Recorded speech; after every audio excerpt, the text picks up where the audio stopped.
The CBS Radio Mystery Theater presents...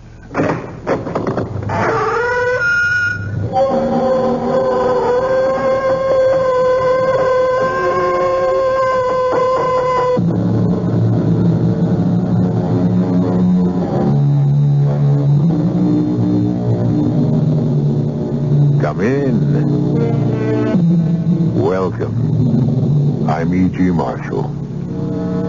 Someone once said that we are what we eat. A statement I'd not dispute. But I think we might go a step further and say, at least with equal accuracy, that we are what we think. Curiously, though, our thoughts shape our lives, our very destinies. Most of us, as any psychiatrist will tell you, are motivated by thoughts so deep within our psyches that we're really not aware of them at all. In point of which, consider the strange case of Anton Stern. But Anton, please, Jonathan is dead. Our son died more than 6 months ago. Ella, why do you do this to me? Why are you trying to break my heart? Oh, my darling, break your heart. I'm trying to put the pieces back together again. By lying to me? By telling me that Jonathan is back and...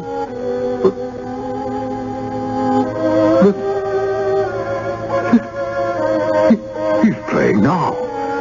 In the studio. Playing. Anton, I hear nothing. In the studio. Practicing. It's Jonathan, I tell you. Come, Stella. Come and see for yourself. Our son is alive.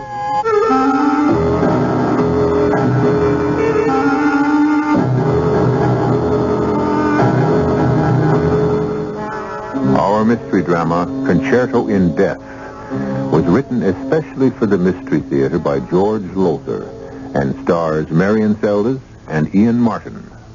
It is sponsored in part by Sign-Off, the sinus medicines, and imported Vigna Rosé wine. I'll be back shortly with Act One. Here's...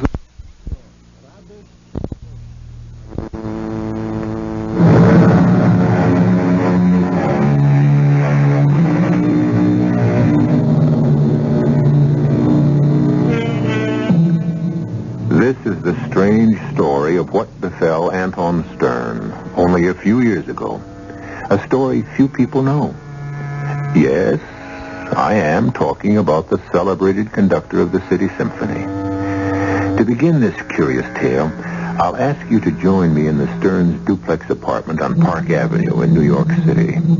It is late afternoon of an overcast autumn day. In the gracious living room, we find Stella, Anton's lovely wife, and his equally attractive daughter, Rebecca. Oh, Mother, stop pacing up and down.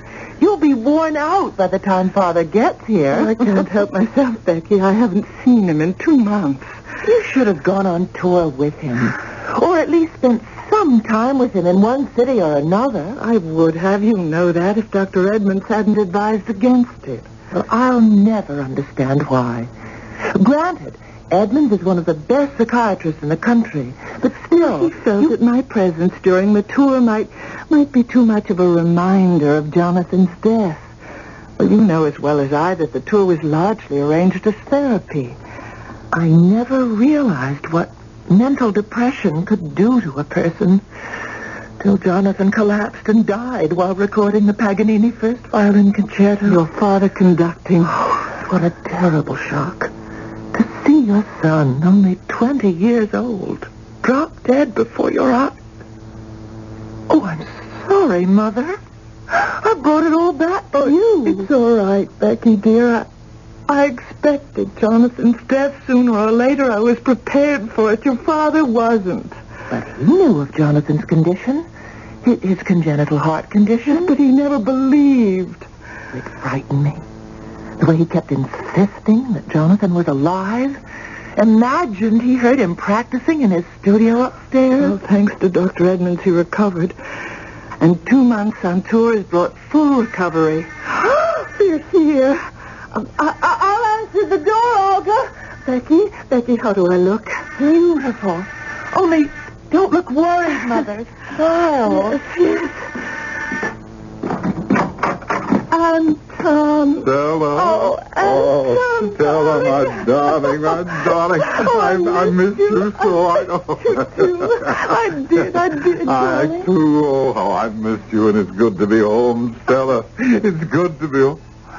Oh, Rebecca. Welcome home, Father. Oh, thank you. It's good to see you, my dear. You were kept in practice while I was away? Oh, yes. If I'd practiced any more, I'd have worn out the keyboard and the violin. The violin? Oh, why waste your time? How many times have I told you why waste your time on the fiddle when your brother's a prodigy?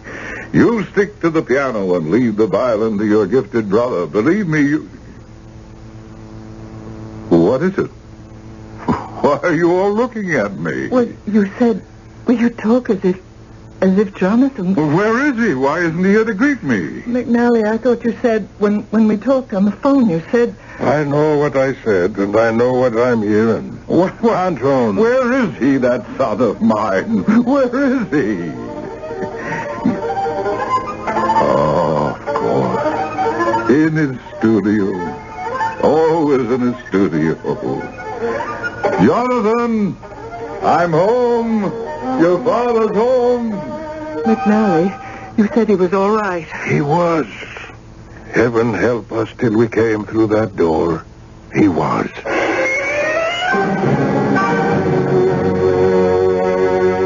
Anton? Yes, come in, Stella. All of you, come in. Are you all right, Anton? What is all right, Nah? To know that my only son is dead, that's all right. You do know, then? Oh, yes. But for an instant there, a few moments, I was sure I heard him practice. Just as he used to. And I rushed up here to the studio only to find emptiness. And then again, I knew he's dead. Dead. Do you want us to call Dr. Edmund? I'm all right. I'm recovered.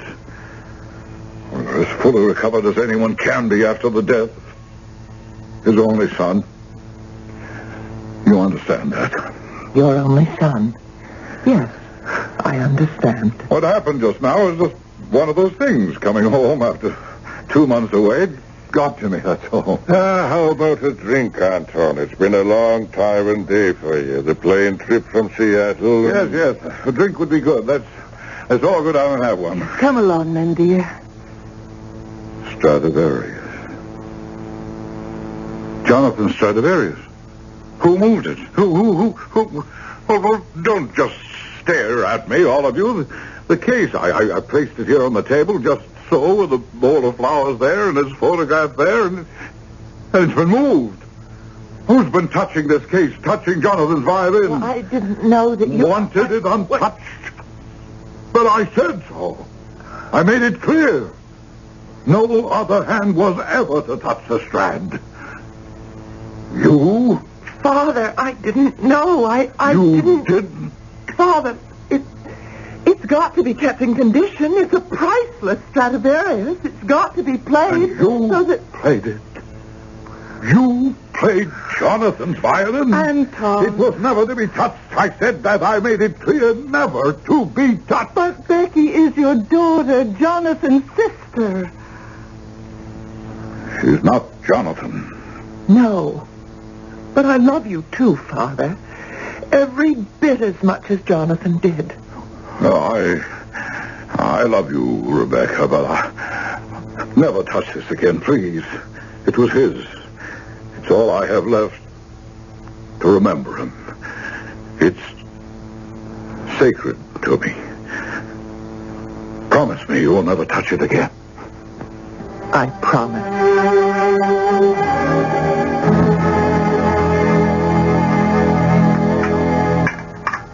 Yeah, more wine, Mac?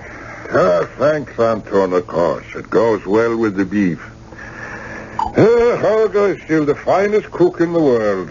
She certainly hasn't lost her touch while we've been away, Stella. No. And so long as she keeps her touch, I must be careful to keep her. You'd be astounded, McNally, at how many of our friends offer her more money to leave us for them. Well, competition is competition. We lost Vladimir Oblensky, thanks to it. The man who replaced Jonathan. Oh, blast the thought of my hand. That was clumsy of me. No, of me. I'm sorry. Because you mentioned Jonathan? Huh, nonsense. I tell you, I'm perfectly recovered. Yes, Father. We did lose Oblensky, as Mac says. He was not the finest concert master we ever had. Jonathan was that. No one can ever take his place, but Oblensky was good. Very good. He left us in Seattle. Tomorrow I must try out another a woman, Saskia, what's her name again? Rubens. Better than Oblensky, ask me. No, not as good as Jonathan. No one will ever replace him in the orchestra. Or in my heart. Speaking of Jonathan, Anton, Bakewell has asked me to talk to you again about releasing the Paganini first violin concerto. You know my answer. Oh, but, Anton, it was, if not the finest, certainly one of the finest things that Jonathan ever did. And it killed him. Anton, you can't. I can and I do, Stella. As for you, Mac, it was without doubt the finest thing he ever did. Do you know why? Because he wanted it to be. He practiced and practiced and practiced until I warned him that he would kill himself if he didn't stop. His heart. I knew his heart wouldn't take it. But the heart attack, it could have struck at any time, anywhere. Oh, he was determined, my son, Mac. Determined to play it to perfection.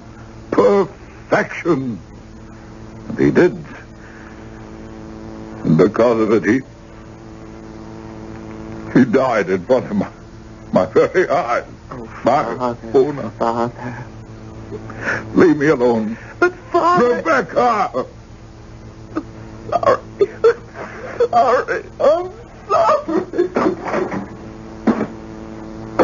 Anton, she loves you as much as Jonathan did, perhaps even more. More? Impossible. No one ever loved me as much as Jonathan. But perhaps you never gave anyone else, gave Becky the chance. Oh, why are you badgering me like this? Anton, where are you going? To the studio. And please, leave me alone there. I'm sorry, Stella. It's not your fault. You know how it's always been. With Anton, the sun rose and set on Jonathan. Becky, she was always second in his affections. And now, with Jonathan gone, she wants to be first. Huh? No, I don't think that. I think... I don't know. A young girl yearning for, reaching out for her father's love, that's all. She loves him. She wants him to love her, that's all. Is it all? What do you mean? Jonathan is gone, Stella. But you know as well as I, he still stands between Becky and her father.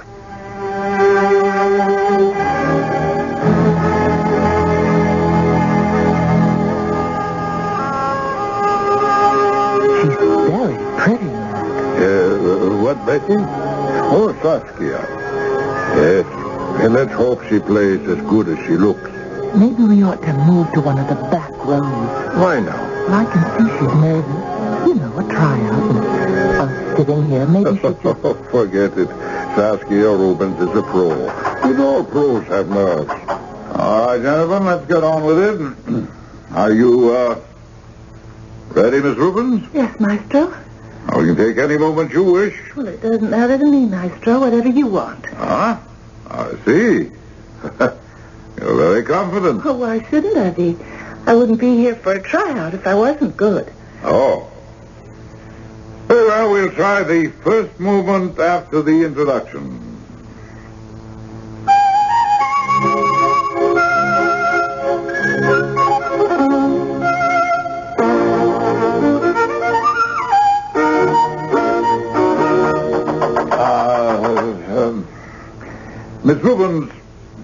you'd rather try the rondo. Well, what was wrong? You ask me what was wrong. You don't know? No, I don't. You don't know. You're playing notes, not heart. That's what's wrong. Notes without heart. You might as well tear up the music. We'll try it again. This time with expression, Miss Rubens. Very well. Here we go.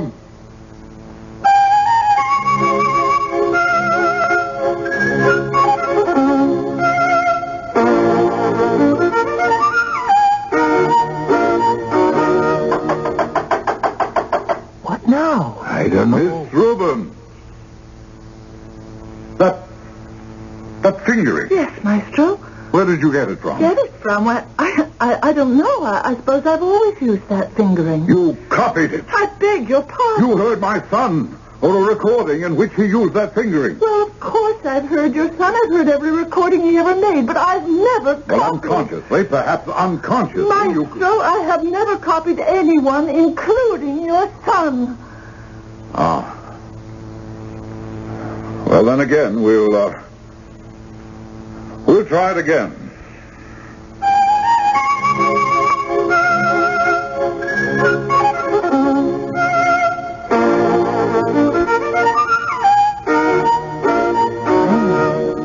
What, Becky? Well,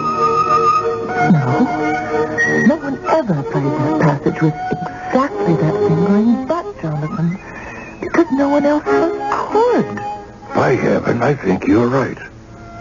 But if you are, Becky, what does this mean? I don't know what it means, Mac.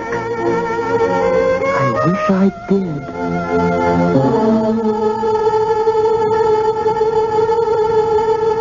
Saskia Rubens using the same fingering as Jonathan Stern? Is it a coincidence? Or is some arcane force at work? Even Rebecca Stern is confused and unable to say what is taking place. Well, perhaps matters will be clarified when I return shortly for Act 2.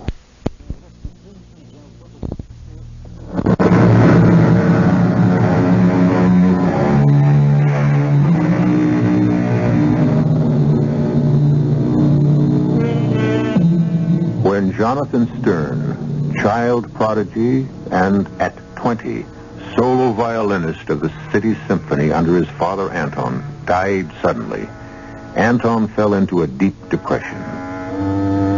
Recovered, or so it seemed, he took the symphony on a 2-month tour, from which he returned a few days ago.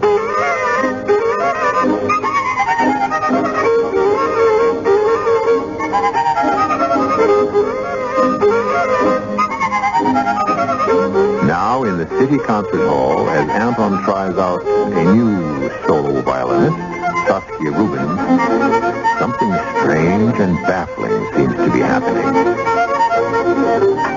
Stop! Stop! Is this some kind of joke, Miss Rubens? Some kind of grisly joke? I don't know what you mean, Mac. No one has ever fingered that passage, played it the way you are, except my son, my dead son. I've told you I don't know anything about that. If I am using his fingering, it's an accident, a coincidence. Accident? Coincidence? Mac! Yes, Anton. You heard. Is she using Jonathan's fingering or not? Well, she seems to be, yes. But, Father... And Mac, has anyone but Jonathan ever used that fingering? Not that I know of. Father... If this was an accident, Miss Rubens, it's the kind of accident I won't stomach. And I warn you not to repeat it. You needn't worry about that, Maestro. I won't be here to repeat it. That's fine with me. You can get out. Father, will you listen to me? What, Rebecca, what? You've forgotten something. Jonathan was the only one who ever used that fingering because no one else ever could until now. Well, yes, you're right. Only a prodigy, a genius like Jonathan could... How could I forget? Well, you were shocked and upset. But she... Rubens, she... As I said, it's just an accident. No, Rebecca, not that at all. Don't you see, daughter? Don't you see? Well, of course. By the greatest good fortune, you found someone else to replace Jonathan as a soloist. Replacement? She's no replacement. She is Jonathan. What do you mean? Yes, what do you mean? Oh, he's returned. His spirit. That wasn't Saskia Rubens playing. That was Jonathan. And the fingering. Her hand, but Jonathan's spirit in that hand. Why, don't you see? Don't you see? It was Jonathan's way of telling me he's returned. Mac, get her, Rubens. Get her back for me. Oh, now, the way she stormed out, I'm not sure I can. You can. You will, Mac. You must.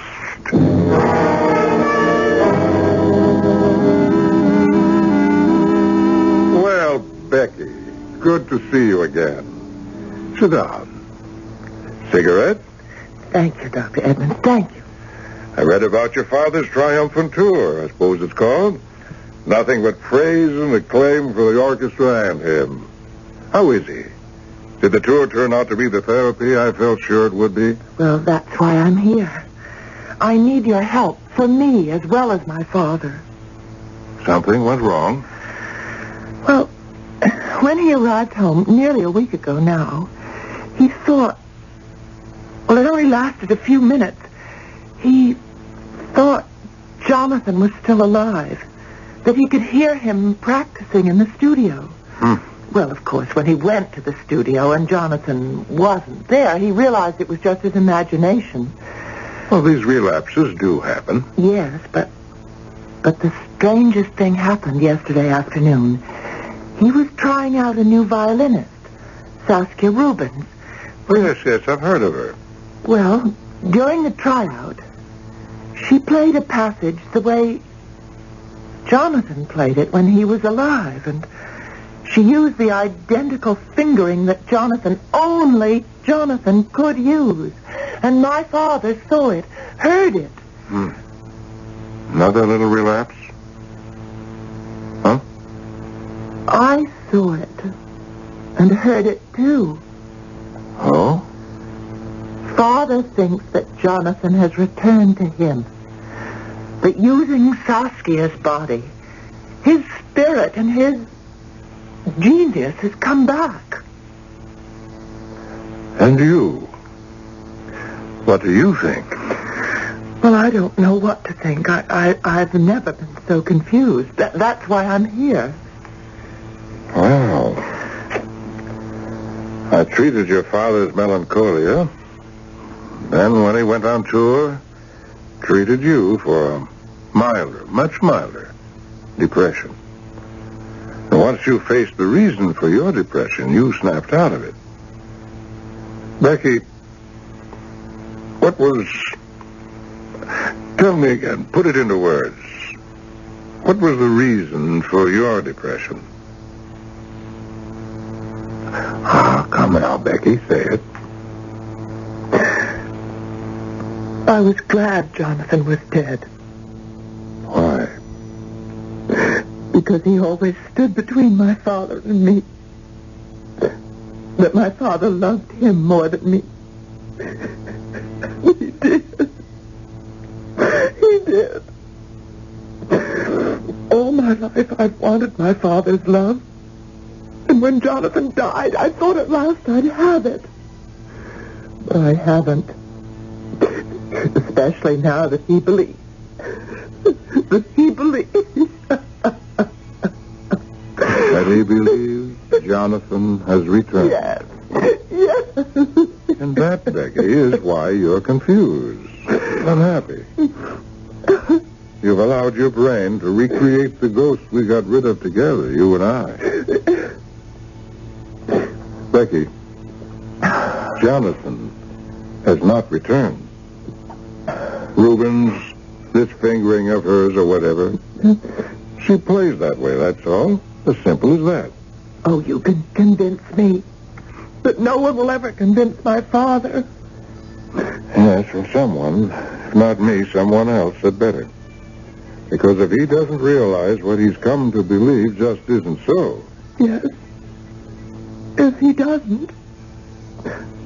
he'll lose his mind, Becky.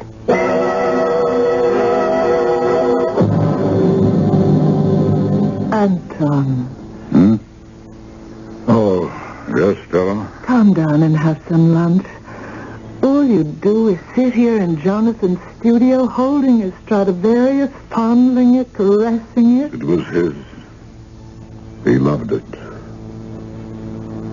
I love it. Yes, I know, but... And I've had a thought. Sitting here holding the Strad, it's brought Jonathan closer, helping him to Anton. communicate. Anton. He gave me the thought. What thought, Father? Oh, Becky. At the concert tomorrow night, Saskia Rubens will play this Stradivarius. Jonathan's Stradivarius. But you said no one must ever play it again. That no other hand but Jonathan's must ever touch it again. It will be Jonathan's hand that plays it tomorrow. Anton, my dear. It will help Jonathan, his spirit, help it to return. Why don't you understand? It's only Saskia's body that sits there, but it's Jonathan who plays. Her hands become his. It will be his hands that hold the Strad. Play it tomorrow night. No. Huh? It will not be Jonathan's hands. It will be Saskia Rubens. I tell you... Betty, you're deluding yourself, and worse, you're letting your mind, your emotions get out of control again and play you tricks. And if these tricks go on, you will go mad. Oh, you sound like Dr. Edmund. Well, I'm telling you what Dr. Edmonds said. I've just come from seeing him. Seeing Edmonds? You? Yes. I needed help for a depression of my own. Oh.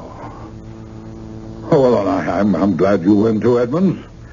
Oh, why should that upset me? After all, we were all saddened by Jonathan's death. I was not saddened. I was glad. Becky, oh, my God. You were glad? Glad Jonathan was dead? Yes.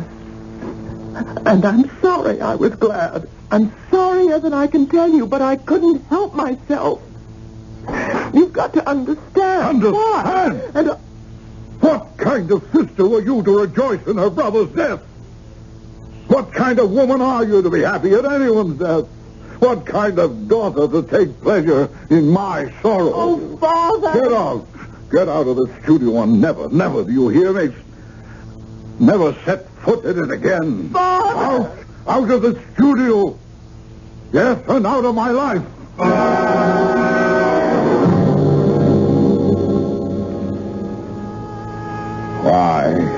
Why, Mac, must you talk about this now, minutes before I go on? I know it's not exactly the best moment, but Vic will ask me to ask you again. And tell him the answer is no, and it will always be no. The Paganini killed Jonathan. But, Anton... Don't you understand why I can't release it? I couldn't bear to hear it. I'm sorry, Anton. Forgive me. It's time. You gave Saskia the Strad? Yes. And told her why I want her to play it tonight? I did. And what did she say? She said... Oh, yes. She said, tell him Saskia Rubens is the virtuoso tonight, not Jonathan Stern. Oh, we'll see. We shall see. Come.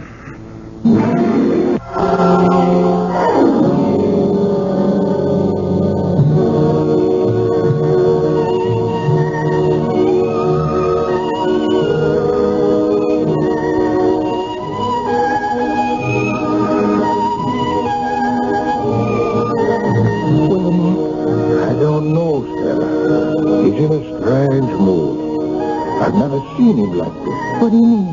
I don't know. One minute was irrational, I guess that's the word. And then the next, he talked about maybe he's to blame that Becky felt about Jonathan the way she felt. He was. To a large extent, he was.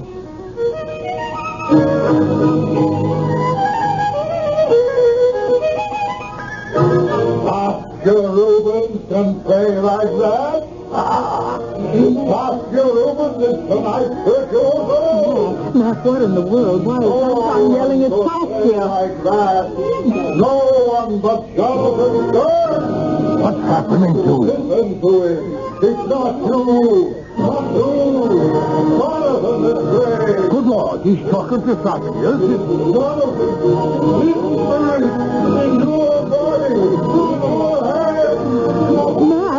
Mac, he's gone crazy. Mac, he's out of his mind. Good Lord. Jonathan, you come back. You're here. Play, my God. Play. Look, he's swaying back and forth. He's falling. Somebody catch him. Anton!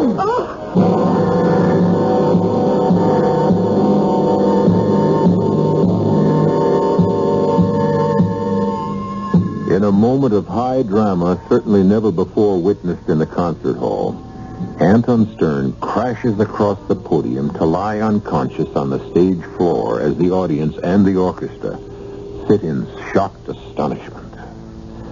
I'll return shortly for Act 3. Here's an important message from Buick. Buick wants you to know that a cash rebate of $500 will be given to everyone who takes delivery of a new Buick Skyhawk by Friday, February 28, 1975. And a rebate of $200 will be given to those of you who take delivery of a Buick Skylark or Apollo by February 28. Buick's cash rebate program is just one of many reasons for buying a free-spirited 1975 Skyhawk, Skylark, or Apollo. So see your Buick dealer. Many families would like to visit their relatives in the upstate prisons, but they cannot afford it. So a few churches and other organizations got together to provide the buses and lodging so they may visit their relatives upstate. The God we worship expects us to remember our neighbors and to help them. Join with others at your local church or synagogue and start treating your brothers and sisters like brothers and sisters. A public service of Religion in American Life, the Advertising Council, and this station. Hello, I'm Helen Hayes. There's something very important happening in this country. High school students from 60 nations are living here for a year in the United States. They're learning about us, about our families, our schools, our communities. And we're learning from them. It happens through American Field Service, AFS, and the thousands of people who give their time to help others. Volunteers help find families to host students. They arrange activities in the community and help raise scholarship funds. AFS is an exciting and rewarding activity that deserves a place in your town or your city. To find out how you can help bring an international experience to your school and community, write AFS 313 East 43rd Street, New York, New York. That's AFS 313 East 43rd Street, New York, New York. This is WBBM Chicago. News Radio 78, the time 11:07, 26 degrees at Midway Airport. Unable to face the death of his son, Anton Stern, conductor of the City Symphony, vacillates between reality when he knows Jonathan to be dead and fantasy when only minutes ago he believed Jonathan's spirit had taken possession of violinist Saskia Rubens in a rendition of the Mendelssohn Violin Concerto. Now, in Anton's dressing room, Lay him on the couch. Now, gently, lads. Thank you, boys. You'll close the door as you go out, will you? Mark? Take it easy, Anton. You're going to be all right. No, what happened? I must have fainted. I don't know. Yes? Stella and Becky, let us in. How is he? Oh, Anton, what What happened out there? I don't remember. No. Wait. It comes back to me now. Yes, Father. What? Jonathan. It worked. It worked. What worked? The Strad. Letting Saskia play John's violin tonight. It brought him back from the dead. Anton, you must stop believing such nonsense. He was there before me on the stage, using Saskia, her body, her hands. The Strad is the link, the bond that holds Jonathan to this world. We can keep in touch, my son and I, through that Strad. Father, you must... Don't tell me what to do or not to do, Rebecca. You think I don't know what you're up to? Up to? You wish to keep us apart, your brother and I. No. Because you were always jealous of him, envious of him. No. You told me, admitted you were glad he was dead. Anton, she never meant She that. said it. Get her out of here. Anton. Out of my sight. Out. In heaven's name, Anton. It's all right, Mac. I better go. He's out of his mind, Mac. He's out of his mind. Get the Strad from Saskia, Mac. Just as soon as... No. Get it now.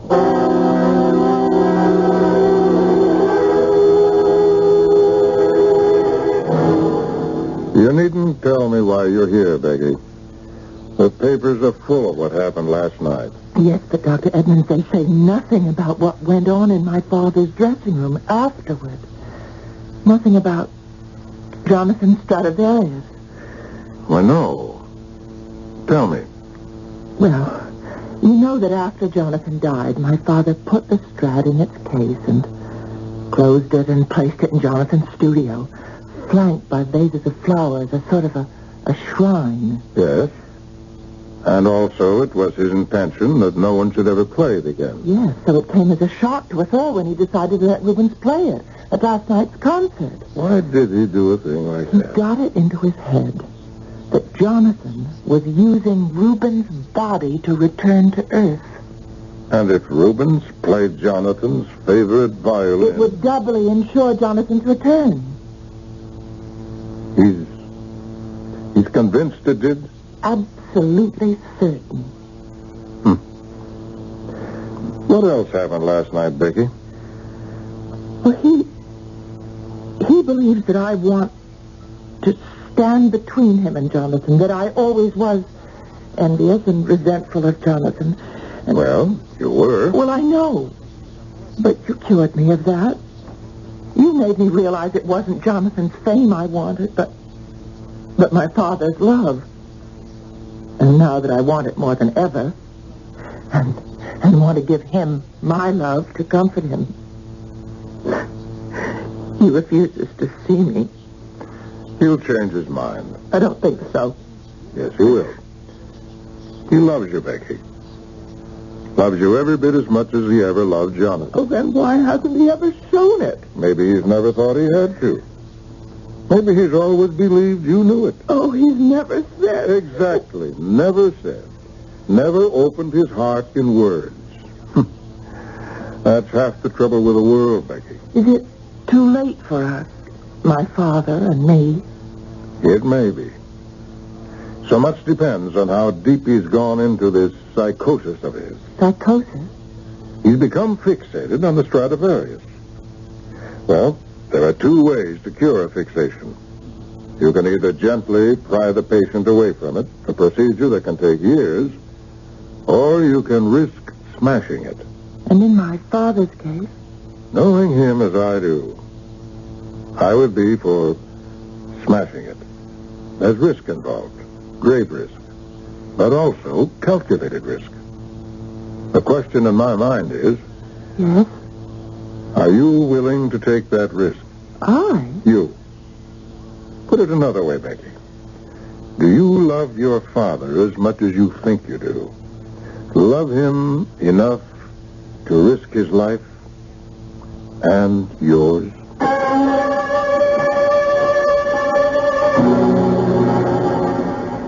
Anton, Put the Stradivarius back on the table. Stop holding it, fondling it, caressing it. It will bring him back to me. He'll come. I know he'll come. Anton, dearest Anton, you delude yourself. Jonathan is dead. There is no such thing as death. If you believe in life. I want to believe. I loved him, miss him as much as you, but I won't. I can't delude myself. Leave me, Stella. Leave me alone. Come downstairs. I'll have Olga make tea. No, I'll stay here. Anton. Here.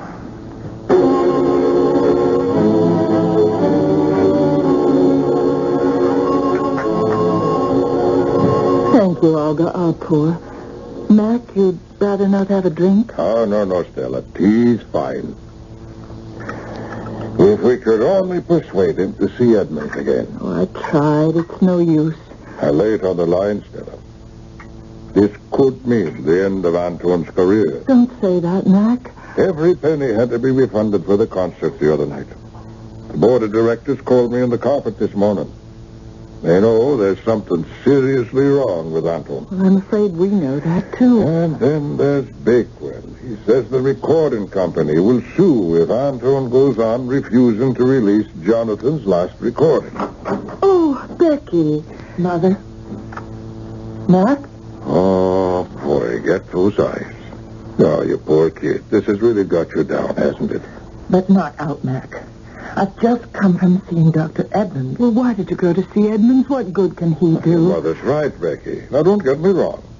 Edmonds did his best, but it wasn't good enough. He's upstairs, brooding in Jonathan's room. If he isn't already mad, Becky, he soon will be. But that's why we've got to do something drastic. What do you mean, drastic?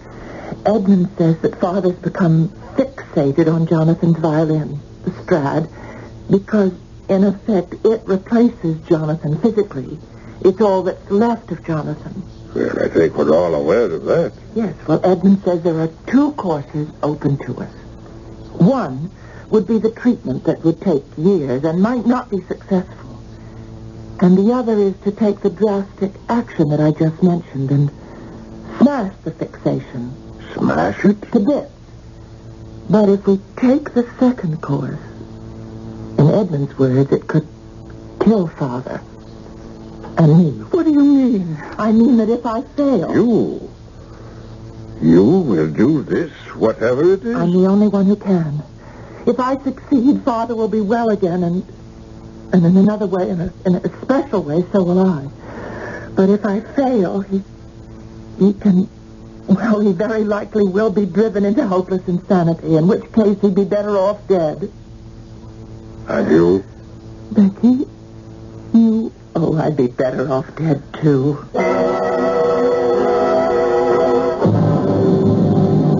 And no one played the Tchaikovsky the way Jonathan did. No one ever could. Genius. Sheer genius. Mac, you heard him, and you, Stella. Anton, eat your dinner. It's getting cold. Olga, more wine, please.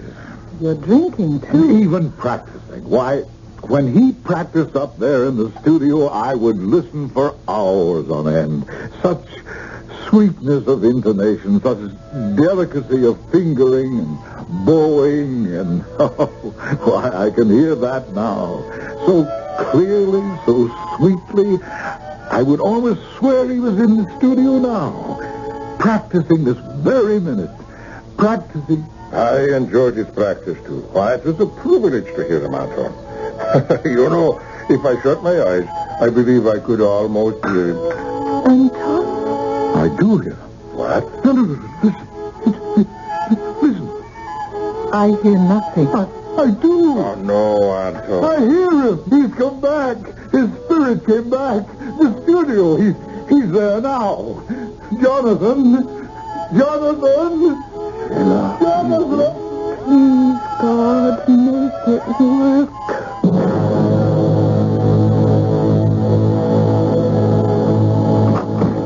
Jonathan! What is this? Watch! I'm practicing. What else? You in your hands, violin, you dare? You don't see what's so daring. You are not to play it, not to touch it. I warned you. It is Jonathan's violin. Jonathan. Well, seeing that Jonathan's dead. He's not dead. His spirit lives. Well, so does mine, and so does my body. He can't play it. I can. He played it last night. Oh, Reuben's played it, not Jonathan. Just as I'm playing it now, not Jonathan. Sacrilege. Give me that. No, I'll smash it first. Are you out of your mind? No, you are. You can think of nothing but Jonathan, always Jonathan, and because of that you become fixated on this piece of wood and catgut. Oh, catgut. You think you're the only person in the world who mourns Jonathan. You think you're the only one with feelings. You think Mother didn't die a death with Jonathan. That I didn't. That Mac didn't. Oh, you selfish man, crying and begging for a little thing that was Jonathan, this fiddle. Give it to me. Oh, very well, I'll give it to you. But first, over my knee. And then against the wall. No. Yes. Take it. Splinters. Pieces. Becky. Becky? How could you do this? How? Because I love you. And you love me. Oh, Father, I can't bear it, but I must tell you.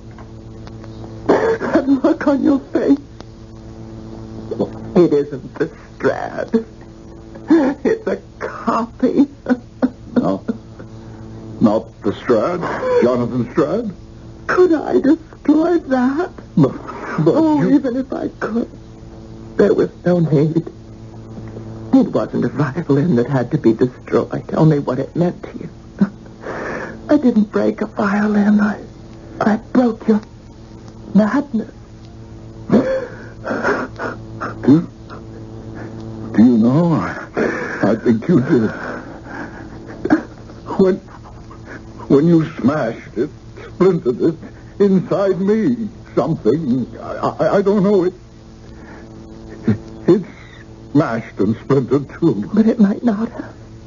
You might have been smashed and splintered. It was a risk I had to take. And you took it, Becky. Because you love me. I've always loved you. Didn't you know that? Yes. And I love you. Only what? Till now, I never knew how much.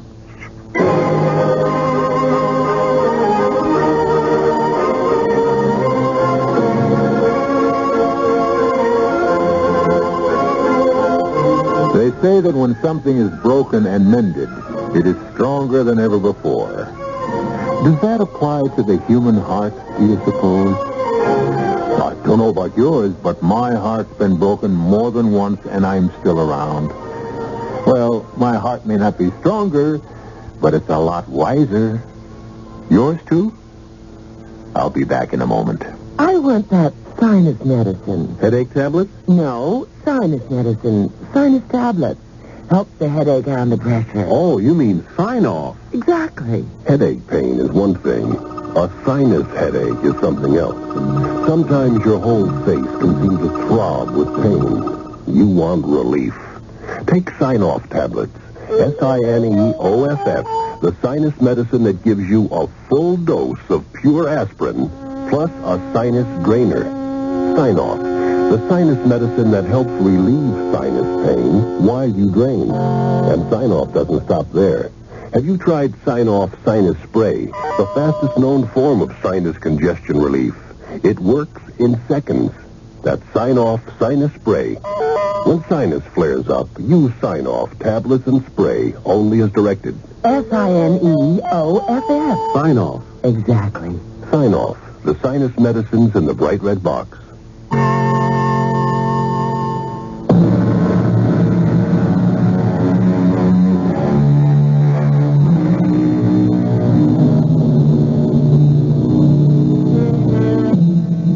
speaking of wiser hearts, as we were, Anton Stearns is much wiser. One thing Anton learned after a long chat with Dr. Edmonds was to tell someone of the love within him. Honestly, we just don't do it enough, none of us. Our cast included Ian Martin, Marion Seldes, Carol Teitel, and Lon Clark. The entire production was under the direction of Himan Brown. And now, a preview of our next tale. I can't understand why you keep asking people to take you away with them, Lucas. I think you ought to make up your mind to get out of here, Mr. Albertson, not just so as you can take me with you, but for your own good. Maybe they'll still let you go. Let us go? Well, damn well let us go if we want to go. I sure hope so. We could still leave tonight. Better chance to get away after dark than in the daytime. Now, look, you're going to have to explain that, Lucas. If you want us to take you away with us in case we go, well, you're going to have to tell us what is going on here. Well, they're all dead, you know. Not me. I don't think. But all the rest of them's dead as dead can be. Been dead for years. Radio Mystery Theater was sponsored in part by Buick Motor Division. This is E.G. Marshall inviting you to return to our Mystery Theater for another adventure in the macabre. Until next time, pleasant dreams.